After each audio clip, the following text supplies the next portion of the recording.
Assalamualaikum warahmatullahi wabarakatuh. Alhamdulillahirabbil alamin wassalatu wassalamu ala asyrofil anbiya'i wal mursalin wa ala alihi washabihi ajmain amma ba'du. Rabbi sholli sadri wa yassir amri wahlul 'uqdatam min lisani yafqahu qawli. Man kana yuridu harsal akhirati nazidu lahu fi hars wa man kana yuridu harsa wa man kana yuridu harsa dunya nuthi minha wa ma hu fil akhirati min nasib. Segala puji dan syukur kita panjatkan kehadirat Allah Subhanahu wa taala atas segala nikmat dan karunia-Nya, yaitu nikmat iman, nikmat Islam dan nikmat sehat, sehingga kita masih dapat berkumpul kembali di sini untuk menjalankan kewajiban kita, yaitu sholat subuh, sholat berjamaah, dan insya Allah akan dilanjutkan dengan ta'lim. Tak lupa kita ucapkan shalawat dan salam kepada junjungan kita Nabi besar Muhammad SAW beserta keluarganya dan sahabatnya yang insya Allah akan sampai pada kita, dan pada yaumil akhir nanti kita termasuk umatnya yang akan mendapatkan syafaat darinya. Amin amin ya rabbal alamin.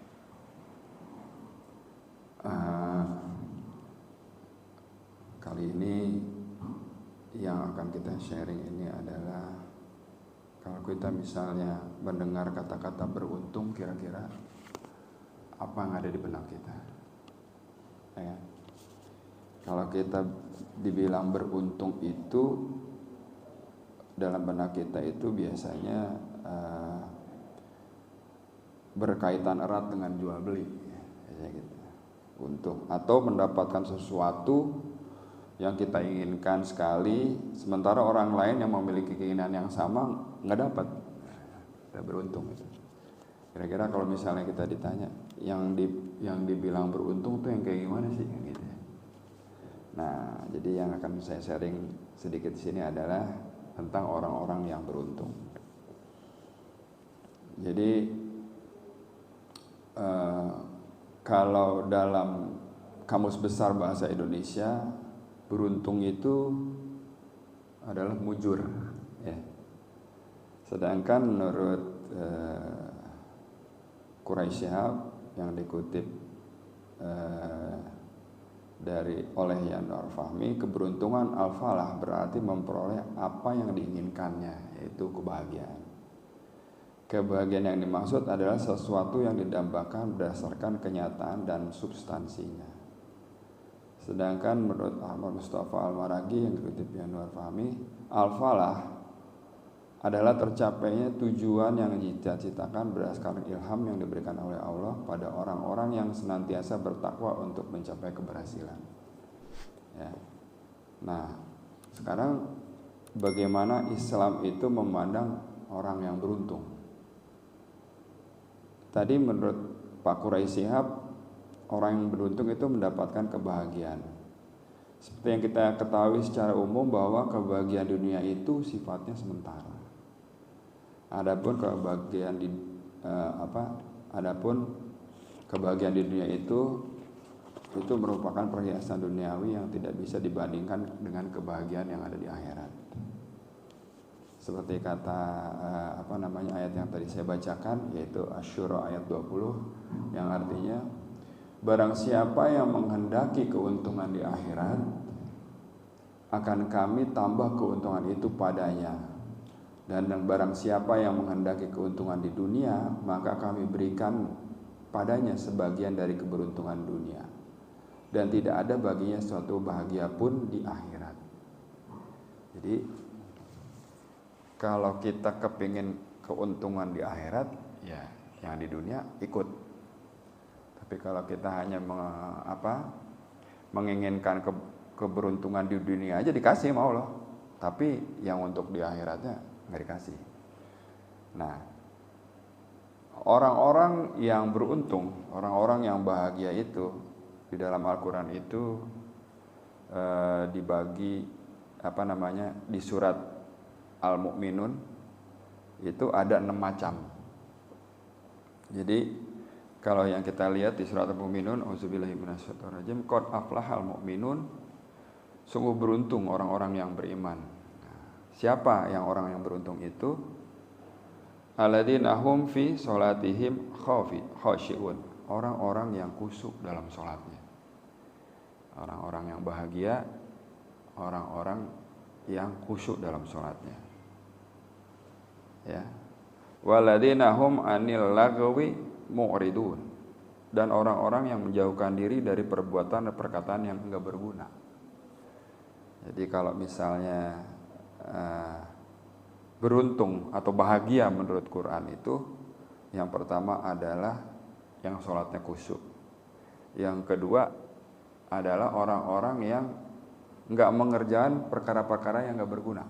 Jadi apa yang dikerjakannya itu semuanya berguna, baik buat dirinya juga buat sekitarnya, buat orang lain. Karena kan dalam hadis Nabi, umat yang terbaik adalah yang berguna bagi saudaranya, gitu ya. Jadi kalau ada kegiatan yang istilahnya nggak berguna, dia menjauhi itu. Misalnya nongkrong di tempat yang yang waktu dengan waktu dan tempat yang kagak jelas gitu, ya kan. Tapi kalau misalnya dia ngumpul di satu tempat, ada di situ ada diskusi, di situ ada kebaikan, ya nggak masalah gitu. Yang masalah adalah nongkrong yang memang nggak ada juntrungannya gitu. Itu dijelaskan. Kalau kamu mau berbahagia, beruntung, ya skip yang begitu-begitu, yang nggak ada manfaatnya dilewatin. Ya. Waladina hum li zakati fa'ilun. Nah, yang ketiga adalah orang yang menunaikan zakatnya. Jadi seperti kita tahu zakat infak itu harus dikeluarkan. Kenapa? Karena memang bukan punya kita. Di antara harta yang kita dapat atau rezeki yang kita dapat itu ada bagian orang lain yang harus kita keluarin. Kalau enggak kita keluarin, nah bakal jadi bala tuh. Ya. Jadi kita bisa ingat, suatu saat kita mendapatkan rezeki. Rezeki kan nggak cuma harta aja ya, banyak macam-macam. Katakanlah ini kita dapat keuntungan misalnya dari berjual beli misalnya. Dapat, kalau hasilnya kita makan semua, nah itu yang ada yang punya orangnya itu kebawa sama kita ya. Itu di next time itu akan diambil sama Allah. Bagaimanapun caranya gitu. Baik sukarela maupun terpaksa.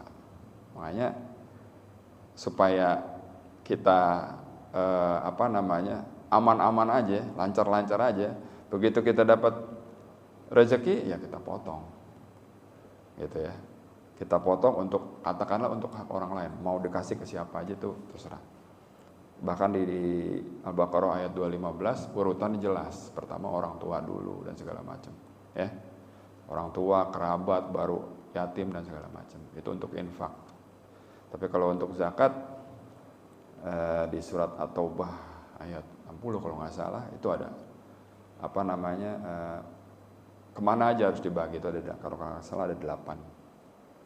Jadi yang ketiga adalah orang yang menunaikan zakatnya. Itu kalau kita mau bahagia.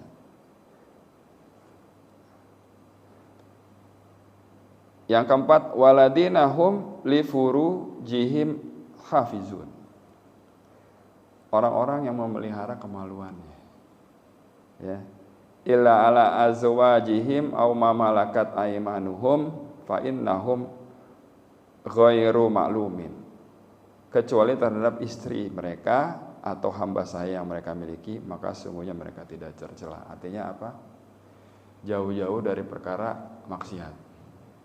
Dia pelihara kemaluannya dia gitu. Artinya jauh deh dari kata-kata perbuatan yang maksiat, berzina dan segala macam. Itu kalau orang-orang yang mau bahagia. Ya. Yang selanjutnya adalah orang-orang yang memelihara amanah dan janji yang dipikulnya. Jadi waladina hum li amanatihim wa ahdihim raun. Jadi dan sungguh beruntung orang yang memelihara amanah dan janjinya. Jadi kita kalau dikasih amanah, kita laksanakan itu dengan baik. Jangan dikasih amanah malah hianat. Nah, gitu. Bakal kita saksikan di tahun 2024 besok, itu adalah orang-orang yang mengajukan dirinya untuk diberikan amanah. Nah, kita lihat aja track recordnya mereka semua. Amanah yang udah diberikan dijalanin enggak? Kalau enggak, ya pilihan Anda mau dipilih terus apa enggak. Karena pentingnya amanah itu, kalau kita diberikan amanah kita hianat, ya itu udah termasuk orang-orang yang merugi, itu orang yang enggak benar gitu. Ya. Yang kelima adalah orang yang memelihara amanat dan janji yang dipikulnya. Terus waladina hum ala salatihim yuhafizun, serta orang-orang yang memelihara salatnya. Ya. Nah, kalau ada 6 ini, maka dia ulaika humul warisun, dan mereka mewarisi. Apa yang diwarisinya? Aladina yarisunal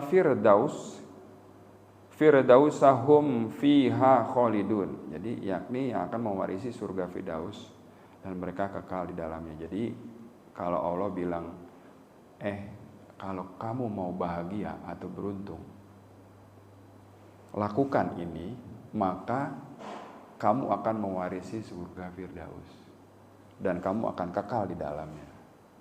Nah, kita udah dikasih janji begitu, apa kita mau kita lewatin, kan sayang, Pak. Ya kan? Kalau kita mau jadi bahagia di dunia maupun di akhirat, ikutin yang 6 ini. Banyak orang yang mencari bahagia dengan apa? Dengan pergi kemana-mana, traveling, ya kan? Memenuhi apa yang dia pengen, mau beli barang, mau beli segala macam deh. Kita bisa lihat kan ya, ada orang-orang yang satu orang itu dia koleksi macam-macam, mulai dari koleksi jam tangan sampai koleksi mobil. Kenapa?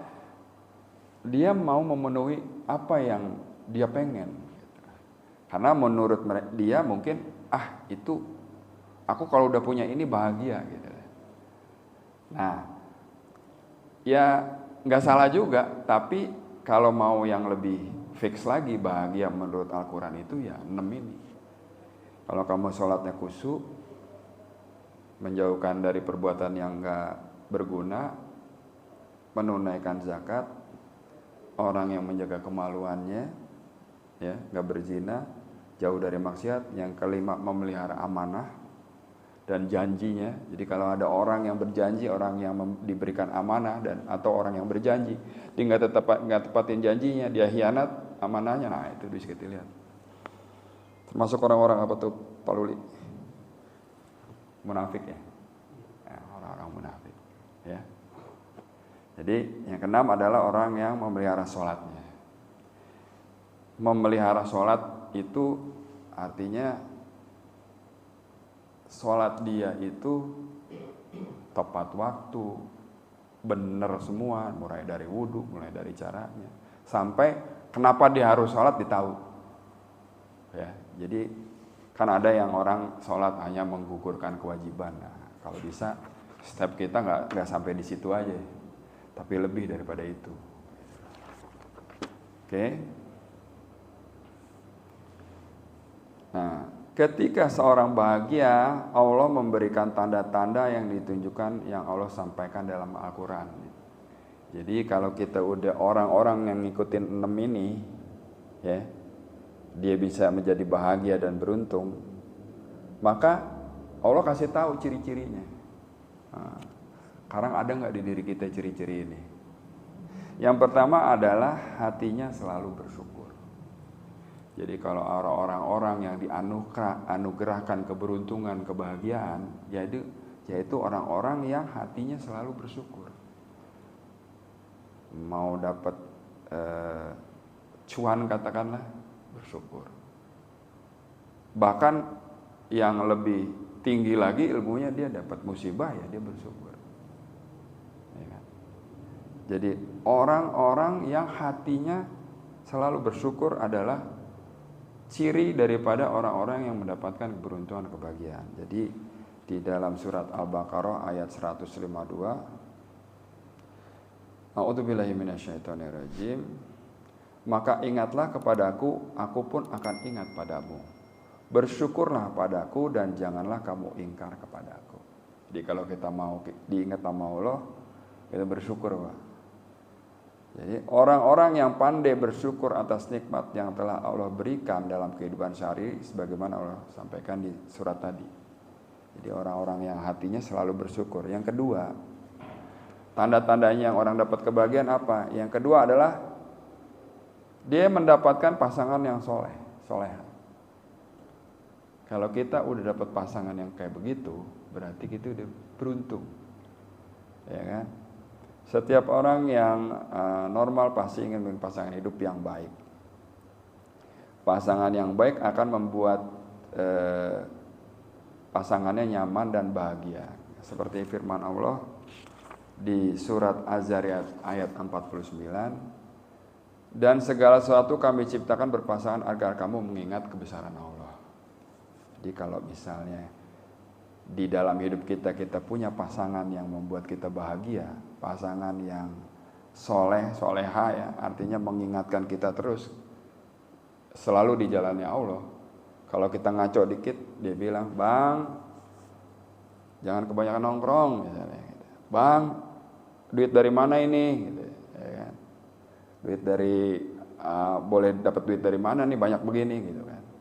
Kalau istri atau misalnya pasangan yang baik adalah ya dia ngingetin yang begitu-gitu. Dia nggak mau kecampur tuh.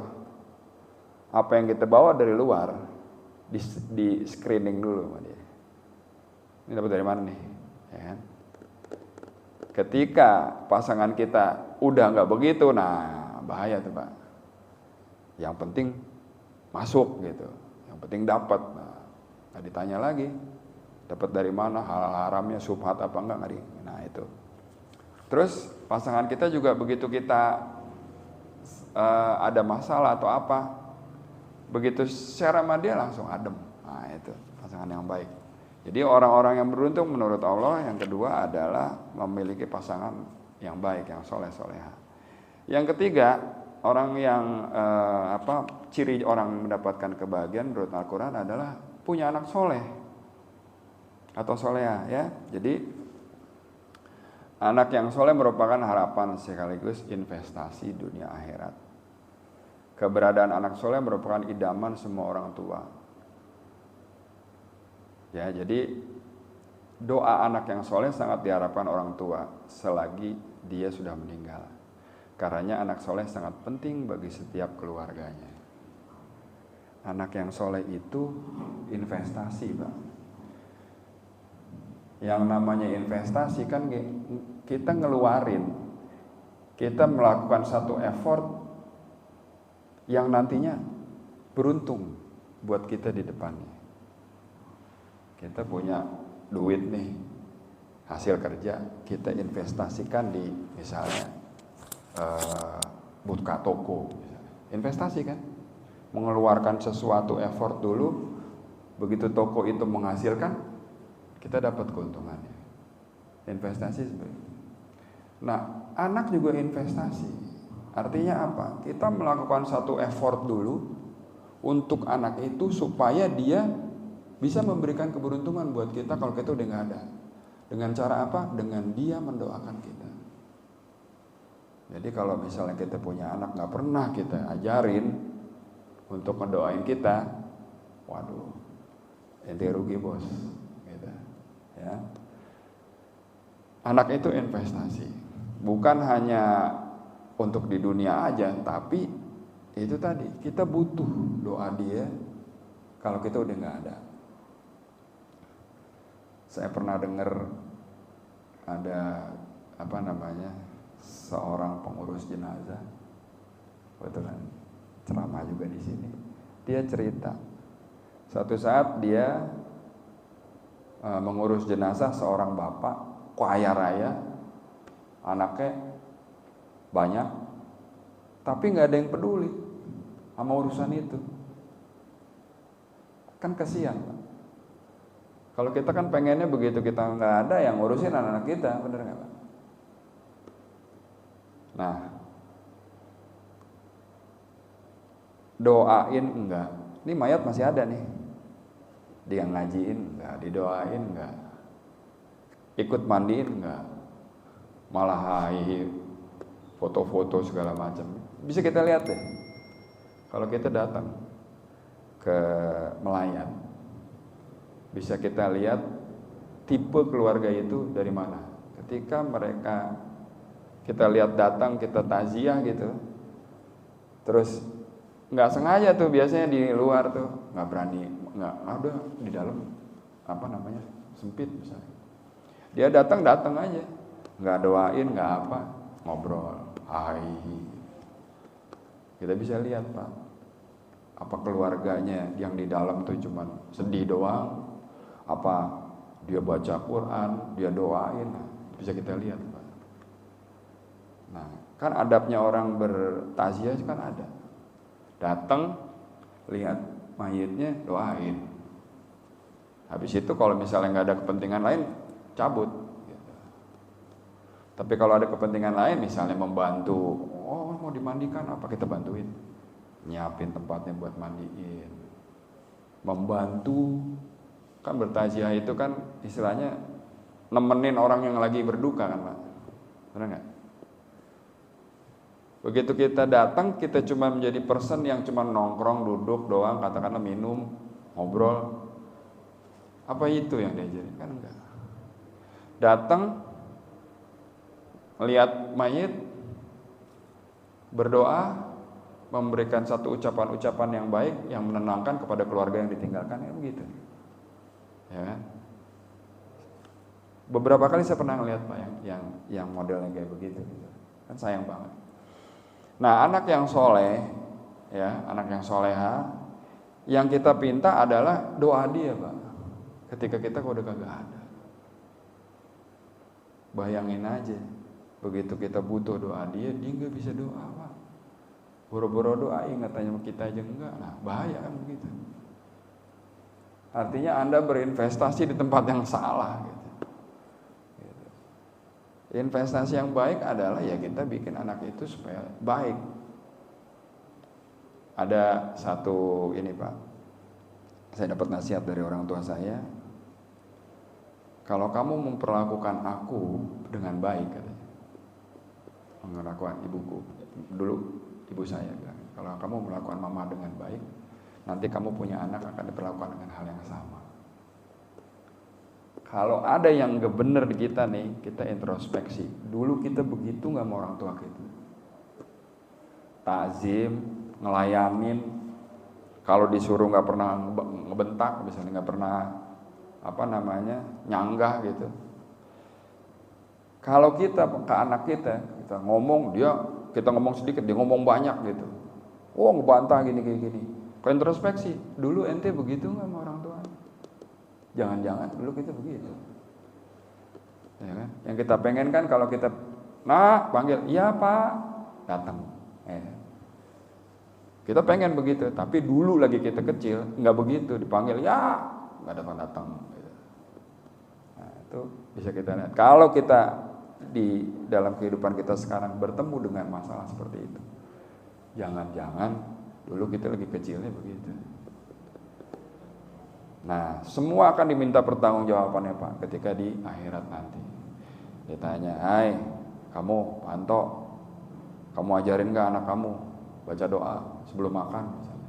Tanyain Pak, hai Panto, anak kamu sekolahin tempat yang bagus gak? Bagus dalam arti bagus menurut Allah gitu. Bagus menurut Allah kan apa? Yang dekat sama apa yang dia perintah gitu. Ya. Kalau dulu mungkin di tahun 80, tahun 75 gitu, 80. Orang-orang tua kita senang menyekolahkan kita di tempat sekolah-sekolah Katolik. Sekolah-sekolah Kristen gitu. Kenapa? Karena disiplin mereka. Tapi itu berubah sekarang. Keluarga-keluarga muda itu berbondong-bondong menyekolahkan anaknya di tempat sekolah Islam terbaik. Nah, udah ada perubahan. Alhamdulillah. Oke. Jadi apa namanya tadi, ciri-ciri orang yang beruntung yang ketiga adalah memiliki anak soleh. Yang keempat adalah dia mempunyai lingkungan yang baik. Jadi kalau kemarin ada tausiah mengenai tetangga ya, kalau dia punya tetangga yang baik, lingkungan yang baik, yang mensupport dia, Anda orang-orang yang beruntung. Saya beruntung punya teman-teman bapak-bapak semua di masjid. Kalau ada apa kita diskusikan dengan macam-macam latar belakang ilmu dan pemahaman, kita mendapatkan manfaat yang banyak, Pak. Saya beruntung. Saya punya tetangga-tetangga yang baik. Saya beruntung, saya punya teman-teman baik di masjid maupun di tempat-tempat lain. Yang teman yang baik kan adalah teman yang membawa kita ke sorga kan gitu ya. Jadi kalau ada teman yang ngajakin melenceng terus, nah itu teman yang kurang baik tuh. Jadi kalau misalnya ada teman-teman yang ngajakin, ayo kita safari sholat subuh misalnya, teman yang baik tuh, ya kan? Atau ayo kita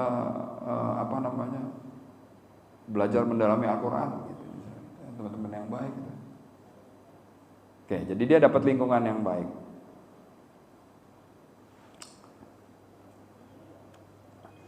Nah, kalau kita dengar surat An-Nisa ayat 69, A'udzubillahi minasyaitonirrajim, bismillahirrahmanirrahim. Dan barang siapa mentaati Allah dan Rasul, maka mereka itu akan bersama-sama dengan orang yang diberikan nikmat oleh Allah, yaitu para nabi, para pecinta kebenaran, orang-orang yang mati syahid, dan orang-orang soleh. Mereka itulah teman yang sebaik-baiknya. Nah, jadi kuncinya adalah supaya kita dalam satu lingkungan yang baik. Apalagi di sini disebutkan bersama dengan para nabi, dengan para orang-orang yang mencintai kebenaran, dan orang-orang yang mati syahid, dan orang-orang yang soleh. Maka kita taati Allah dan Rasulnya. Nanti kuncinya itu aja, Pak. Taati Allah dan Rasul, maka mereka bersama-sama dengan orang yang diberikan nikmat oleh Allah. Yaitu tadi, teman-teman yang baik. Oke, yang kelima, dia memiliki harta yang halal. Punya harta banyak, itu merupakan idaman banyak orang. Tetapi sebagai seorang muslim, bukan hanya harta yang banyak, tapi banyak dan juga halal. Harta halal akan menjauhkan setan dari hati. Hati menjadi bersih, suci, dan kokoh sehingga memberi ketenangan dalam hidup. Harta yang halal yaitu harta yang udah dibersihin. Ya, tadi kan cocok sama ayat yang tadi itu. Al-Mu'minun. Orang-orang yang mengeluarkan zakatnya, orang-orang yang mau hartanya bersih. Kadang kita introspeksi, harta kita udah bersih belum gitu. Saya yakin di sini hartanya udah pada bersih gitu. Kenapa? Karena dengan harta yang bersih tadi, dia akan mendapatkan kehidupan yang baik, yang tenang, ya kan? Nah, orang-orang yang ada di sini kan orang-orang yang hidupnya tenang, ya, insya Allah, amin. Seperti ayat Al-Baqarah ayat 267, wahai orang-orang yang beriman, infakkanlah sebagian dari hasil usahamu yang baik-baik, dan sebagian dari apa yang kami keluarkan dari bumi untukmu. Janganlah kamu memilih yang buruk untuk kamu keluarkan, padahal kamu sendiri tidak mau mengambilnya, melainkan dengan memicingkan mata atau enggan terhadapnya. Dan ketahuilah bahwa Allah Maha Kaya dan Maha Terpuji. Nah, Quran, Allah menyuruh kita lewat Quran untuk menginfakkan sebagian harta kita dari yang terbaik yang kita keluarin. Jadi di sini ayat ini mengajarkan harta yang kita keluarkan itu adalah harta yang terbaik. Dalam arti gini, kalau dia mau ngasih seseorang, kasih yang terbaik. Misalnya ada rumah yatim perlu baju, kalau bisa kita beliin yang baru, kita beliin yang baru, Pak. Kan biasanya kan baju bekas yang layak pakai gitu. Kalau bisa mah baju baru yang layak pakai kan gitu. Ya. Jadi di sini kita disuruh sama Allah untuk memiliki harta yang halal, yaitu harta yang udah dibersihkan, dan dibersihkannya pun adalah yang terbaik yang dia keluarin. Dapat duit 10.000. Kalau yang terbaik itu diinfakin berapa, Pak? Kalau secara letterlek ya, di surat Al-Furqan itu ayat 67 kan, enggak banyak, enggak kikir, di tengah-tengah, berarti 50% gitu ya. Kalau kita secara letterlek mengartikan itu, dapat duit 10.000 berarti yang dikeluarin berapa? Goceng 5.000. Oke, kalau belum kuat istilahnya, 10.000, 5.000 gua kasih. Waduh. Sekarang masalahnya, Anda percaya apa enggak? Mengimani bahwasanya apa yang Anda keluarkan itu akan diganti sama Allah.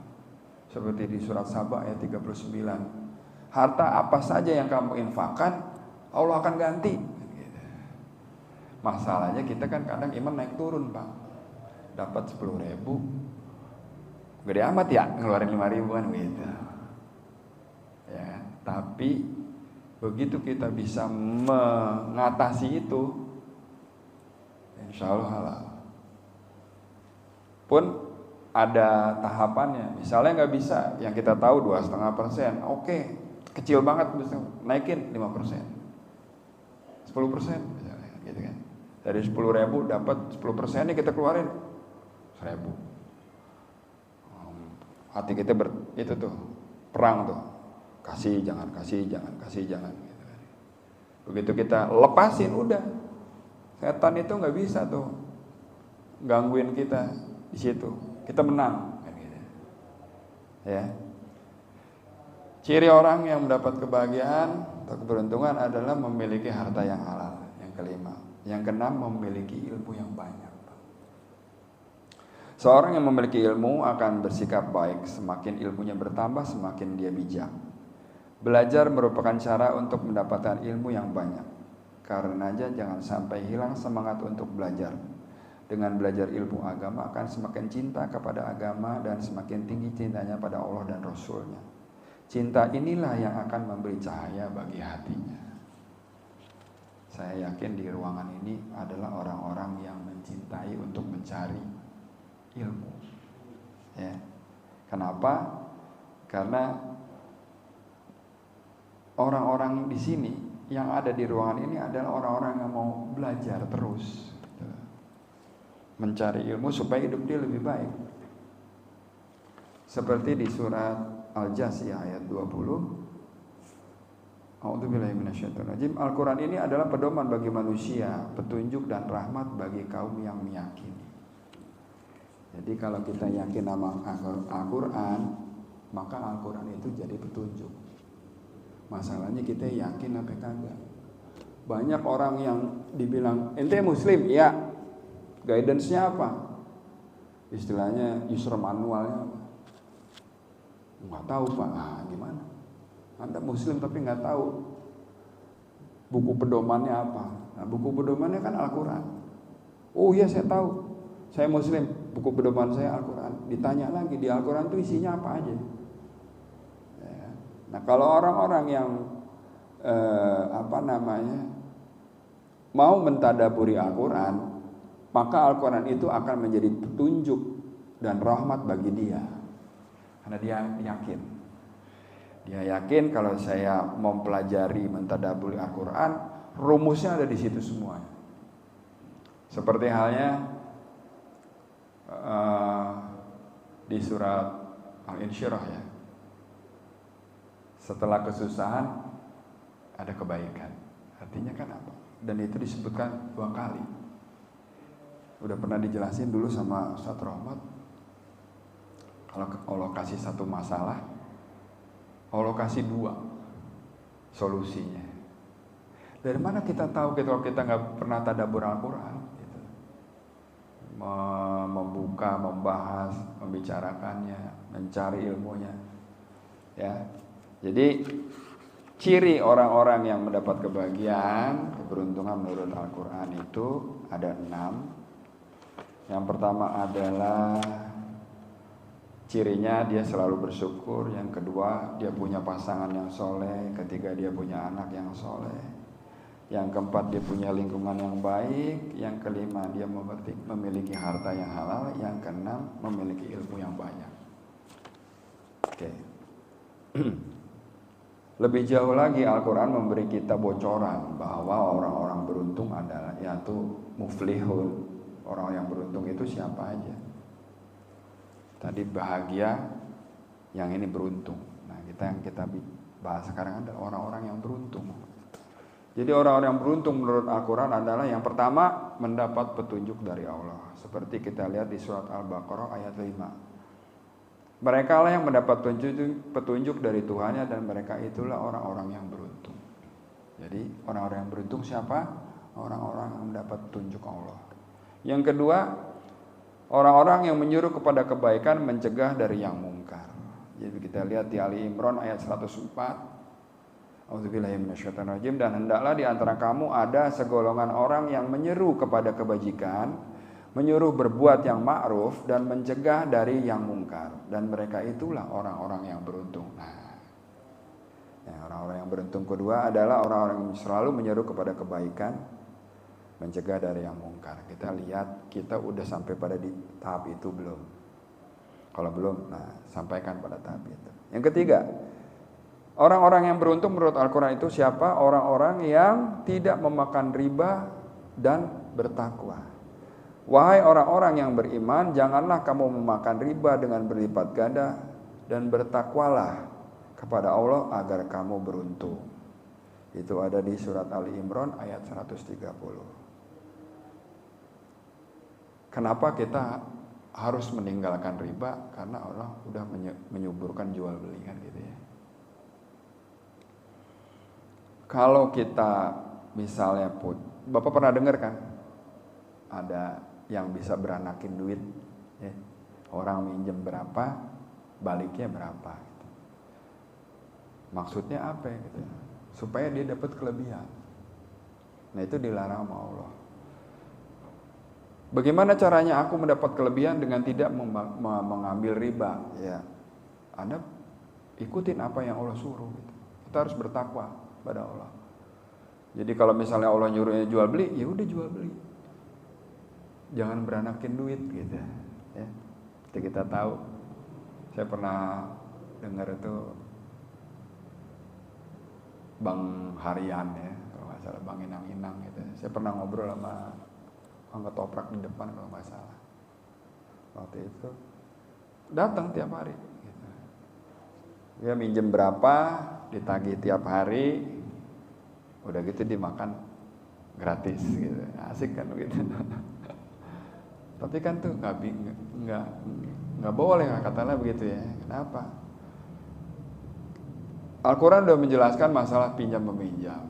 Ada yang nyatet, ditanya kapan mau balikin. Kalau bisa belum balikin, kasih tunda dulu. Bahkan kalau memang udah susah banget, udah legain aja. Namanya utang begitu. Nah, gak ada tuh yang utang dibungain. Nah, susah gitu. Oke, jadi menurut Quran, siapa orang-orang yang beruntung? Yang ketiga adalah tidak memakan riba dan dia selalu bertakwa. Yang keempat, beriman, khusyuk, menjauhkan dari perbuatan tidak berguna, membayar zakat dan menjaga kemaluan. Seperti yang kita sudah bahas tadi di Al-Mu'minun dari ayat 1 sampai 5. Sesungguhnya keberuntungan orang-orang yang beriman yaitu orang-orang yang khusyuk dalam sholatnya dan orang-orang yang menjauhkan diri dari perbuatan dan perkataan yang tidak berguna dan orang-orang yang menunaikan zakat dan orang-orang yang menjaga kemaluannya. Yang keempat adalah itu tadi, beriman, khusyuk dalam sholatnya, menjauhkan dari perbuatan tidak berguna, membayar zakat dan menjaga kemaluan. Yang kelima, siapa orang-orang yang beruntung? Yang kelima adalah menjauhi dari perbuatan setan. Ya. Kita lihat di surat Al-Maidah ayat 90. A'udzubillahi minasyaitonir rajim. Hai orang-orang yang beriman, sesungguhnya meminum khamar, berjudi, berkorban untuk berhala, mengundi nasib dengan panah adalah termasuk perbuatan setan. Maka jauhilah perbuatan-perbuatan itu agar kamu mendapat keberuntungan. Jadi kalau kita mau beruntung, kata Quran, jangan melakukan apa yang setan demen. Minum khamar, judi, berkorban untuk berhala, mengundi nasib dengan panah. Itu dulu. Kalau kita sekarang mah ya, judi, katakanlah kita jadi bosnya pinjol misalnya, bisa juga kan begitu ya, yang kalau nggak bisa bayar macem-macem perlakuannya, ngeri banget ya. Minum khamar enggak, tapi kita beliin bir buat orang-orang nongkrong, kita sama aja ya. Oke. Dan yang keenam, orang-orang yang beruntung menurut Al-Quran adalah orang-orang yang setelah ibadah dicari karunia Allah yang lain. Seperti di surat Al-Jumu'ah ayat 10. A'udzubillahi minasyaitonir rajim. Apabila telah ditunaikan sholat, maka bertebaranlah kamu di muka bumi dan carilah karunia Allah dan ingatlah Allah sebanyak-banyaknya supaya kamu beruntung. Jadi kalau kita mau beruntung dalam kehidupan kita, beruntung dunia, beruntung akhirat, yang keenam adalah habis kita ibadah, kita cari karunia Allah yang lain dan selalu mengingat Allah sebanyak-banyaknya supaya kita beruntung. Yang terakhir, yang ketujuh, siapa orang-orang yang beruntung menurut Al-Quran? Orang-orang yang beruntung menurut Al-Quran adalah orang-orang yang mensucikan diri dan jiwa. Berarti kita lihat di Al-A'la ayat 14, sungguh beruntung orang-orang yang menyucikan diri dengan beriman. Dan kita lihat di Asy-Syams ayat 9, sungguh beruntung orang-orang yang mensucikan jiwa itu. Maka banyak ayat lain untuk mendapatkan predikat orang yang beruntung. Nah, saya bisa sampaikan yang tadi, 7 item tadi.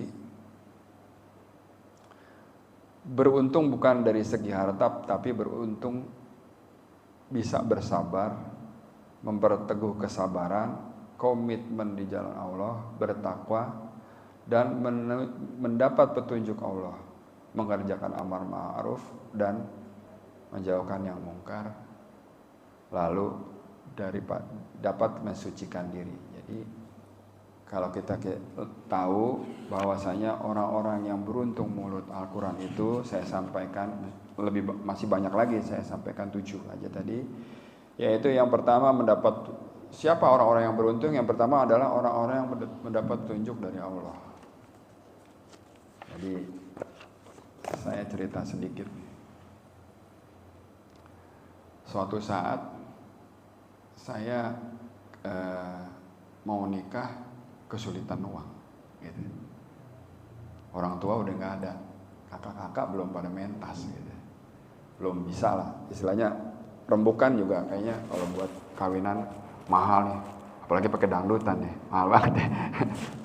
Suatu saat saya udah ngumpulin uang untuk nikah, tapi belum cukup. Akhirnya nggak berani, Pak. Waduh, gimana nih? Kita nunggu rumah kita dijual dulu deh. Waktu itu saya tinggal di Kalibata, lagi jual rumah. Jual rumah, kita bisa merit, kita bisa pesta deh. Gitu. Tapi saya berpikir begini, kalau kita nungguin ini rumah laku, kapan gue meritnya? Gitu. Waktu itu umur saya udah 31. Akhirnya pada satu maghrib habis saya sholat, saya pegang Quran, saya bilang begini, ya Allah, tolong kasih saya petunjuk, saya kudu ngapain. Begitu saya buka, surat yang pertama kali saya baca itu adalah surat An-Nur. Ayatnya kalau nggak salah 32, sebentar saya cari apa ya. An-Nur itu 24, ayatnya 32. Nah ini. Jadi saya baca artinya nih Pak. Allah mau ngomong apa sih? Tolong dong Allah kasih saya petunjuk gitu ya. Begitu saya buka, saya ngelihat ini ayat dan saya baca. Dan nikahkanlah orang-orang yang masih membujang di antara kamu dan juga orang-orang yang layak menikah dari hamba-hamba sayamu yang laki dan perempuan. Poinnya di sini, Pak.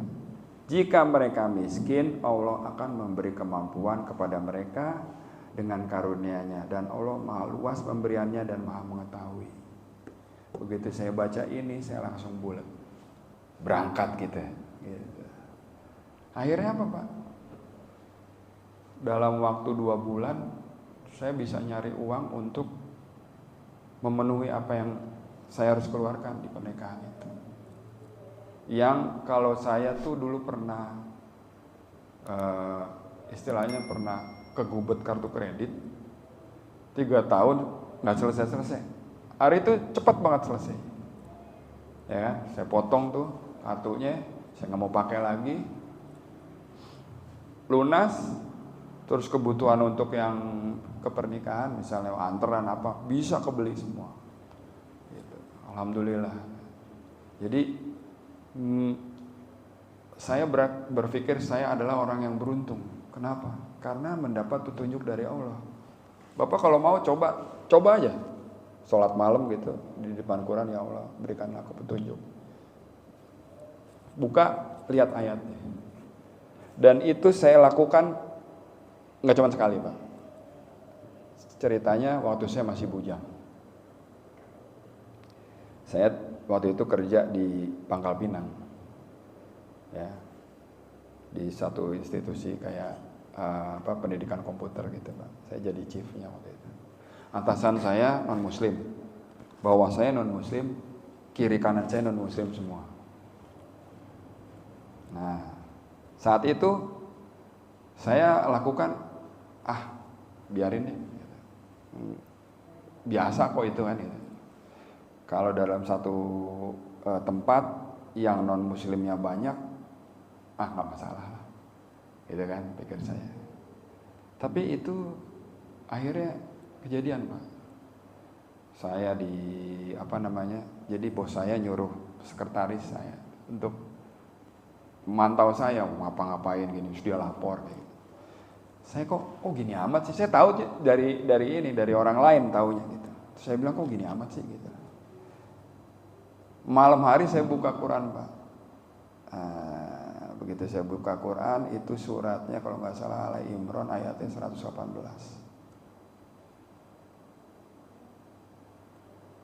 Ya kan? Saya baca, ya Allah berikanlah petunjuk. Begitu saya baca, jadi itu jauh sebelum saya mau menikah, Pak. Masih bujang, pertama tahun 94 tuh. Begitu saya buka, keluar ini nih, Ali Imran 118. Wahai orang-orang yang beriman, janganlah kamu menjadikan orang-orang yang di luar kalanganmu seagama sebagai teman kepercayaanmu. Allah bilang, kasih bocoran. Jangan kamu jadikan orang-orang yang di luar kalanganmu sebagai teman kepercayaanmu. Oke. Karena mereka tidak henti-hentinya menyusahkan kamu, mereka mengharapkan kehancuranmu. Sungguh telah nyata kebencian dari mulut mereka dan apa yang tersembunyi di hati mereka lebih jahat. Sesungguh telah kami terangkan kepada ayat-ayat kami jika kamu mengerti. Saya terus baca. Selanjutnya, beginilah kamu menyukai mereka padahal mereka tidak menyukai kamu. Dan kamu beriman kepada semua kitab. Apabila mereka berjumpa kamu, mereka berkata, kami beriman.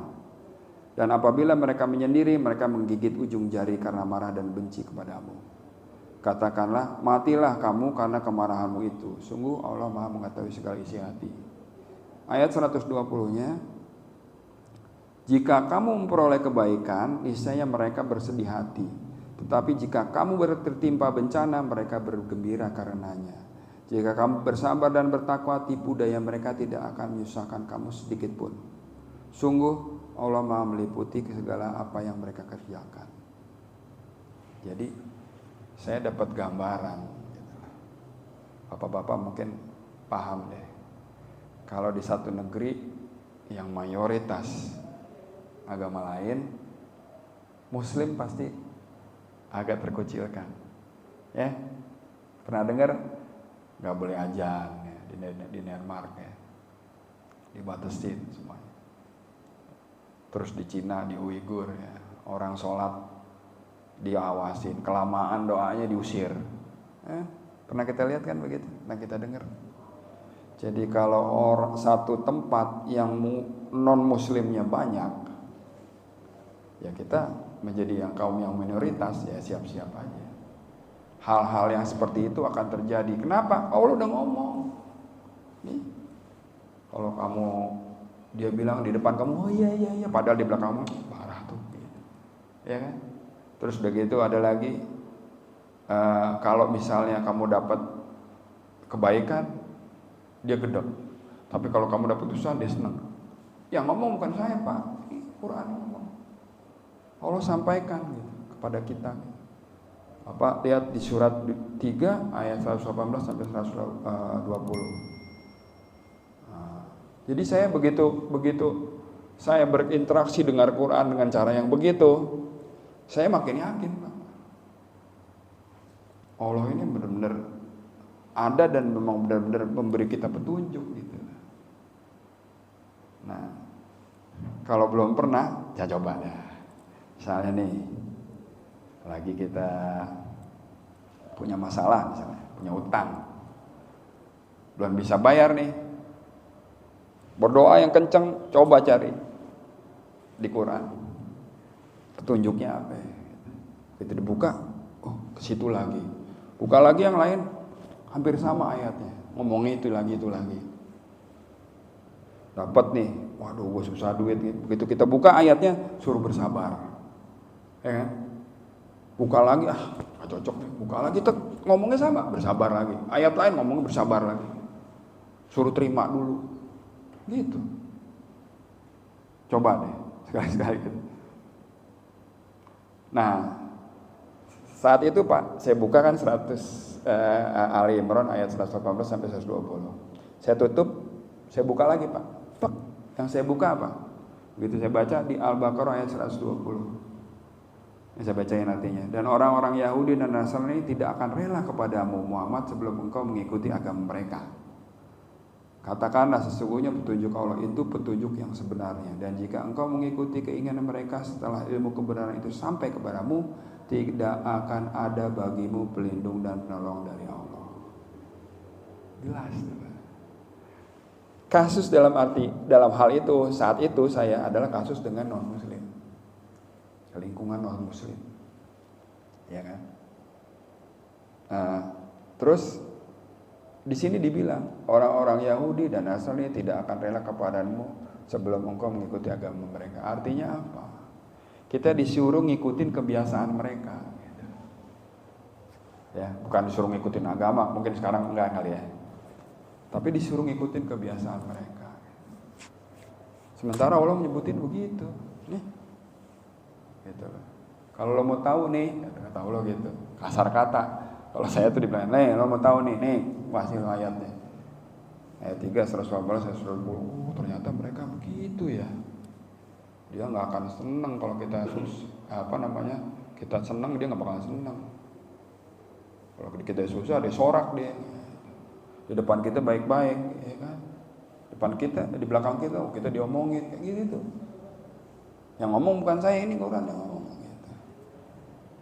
Nah, oke, jadi orang yang beruntung menurut Al-Quran, pertama mendapat petunjuk dari Allah, kedua menyeru kepada kebaikan dan mencegah kemungkaran, tidak memakan riba, yang ketiga dan salah bertakwa, keempat beriman, khusyuk dalam sholatnya, menjauhi perbuatan tidak berguna, zakat dan jaga kemaluan, yang kelima adalah menjauhi perbuatan setan, yang keenam setelah ibadah cari karunia Allah yang lain, yang ketujuh adalah mensucikan diri dan jiwa.